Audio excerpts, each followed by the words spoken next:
Thank you very much, Annette. We'll talk to you in a moment. And for now, the business of the coffee chat is in session. Joining me this morning, two gentlemen. Good morning, Mr. Devan Murugan. Ngambe, good morning. I could have done with an extra 1.5 hours more sleep, but I need not tell you where that was lost in the evening.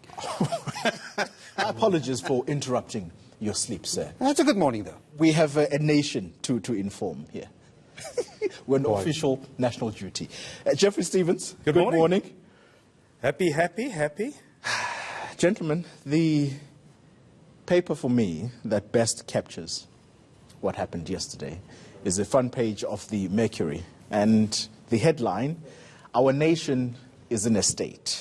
You have the president sitting patiently, you would say, but with his hands on his face, looking very worried. And then you have the big picture, somewhat in the center of the paper there, the chaos that marked the beginning of that sauna. And then you have two people that were the center of attention for the duration of the chaos, the former president, F.W. de Klerk, and Pravin Gordhan. How do you feel about what happened last night? Well, I mean, look, you know, there's always going to be noise at such a big event like this, all right? And I think it was well demonstrated yesterday. That's what capped that 1.5 hours delay from my sleep. But look, how do you assess what President Cyril Ramaphosa said last night to actually go ahead and get the trajectory of this economy going? I think what I found quite interesting, Chloe, is that at 10:30 in the evening already we had the Minerals Council. I mean, this reacting to the speech. I mean, it was literally minutes later. And I tell you why I think it's important for us to consider that. They're one of the biggest employers in this country. And have been for many years. Indeed, close to 500,000 workers. And I must tell you, just generally speaking, it looks like they've given this speech the thumbs up. Why is that? Well, you know, they are saying, look, what we didn't see last night was understating the problem from the president. Okay. So, you know, what they're saying is that there was a debt crisis. The president made that quite clear. It welcomed the fact that there are now moves from this ministerial determination that's going to come in that will unleash power from the municipalities. They have 1.5 gigawatts of power that they want to put on the grid. And they said, well, you know, perhaps we can start getting the economy rolling from this side. They gave that the thumbs up. In part because of the self-generation that they've been given the green light. Absolutely. They're not too, you know, overjoyed about the state bank. They're not too overjoyed about the sovereign wealth fund. What they have always maintained, get more investors to come here by making the conditions fertile, and we'll do it. Jeffrey Stevens, the big talking point going into this State of the Nation address was Eskom, the very power generation issues that Devan speaks about. Yesterday afternoon, just ahead of the speech by the president, an announcement comes out of Eskom to say, we are ready to give severance packages to managers, but it's a voluntary process, to senior managers who are willing to take those packages.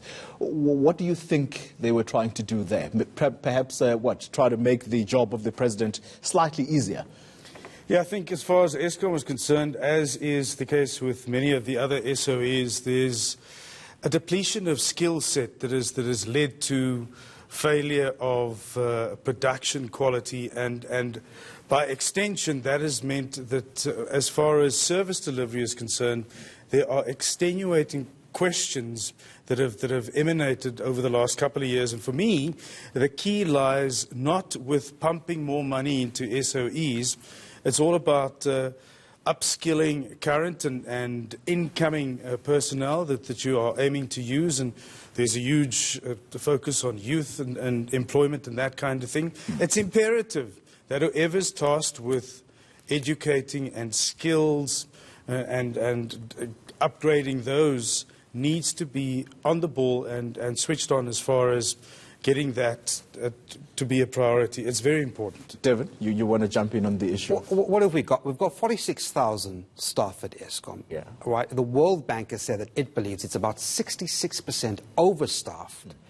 When he has made this point relentlessly. What's the other stat? I mean, it's grown 23% over the past decade. Now, we know that President Cyril Ramaphosa has been under pressure from the unions not to lay off. This was almost inevitable, but Eskom's not talking.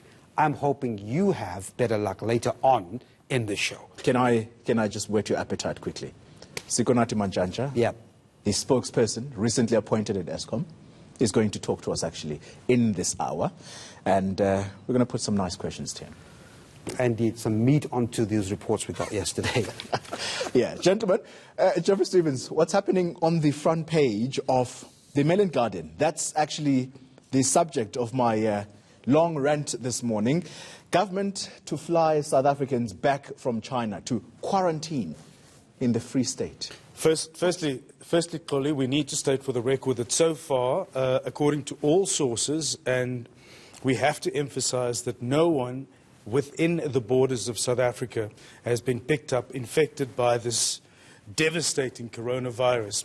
What you brought to the table in your introduction this morning leaves plenty of concerns regarding the location of where these people coming back from China will be quarantined. And by the way, there is no certainty about whether or not they are infected. It's a precautionary measure that they are going to be taken. But of course, that's provided the Mail and Guardian is absolutely certain about its sources within the department. And I see they're quoting reliable sources within government. I mean, there isn't any press release that came out of this. And not to make light of the situation, but certainly it reminds you of a sci-fi movie, doesn't it? I mean, infected victims coming in and you quarantining them. But clearly, if it's not done, if this sort of thing is not done, and I know that you've questioned the circumstances under which some of these people will be quarantined, we could have a further devastation.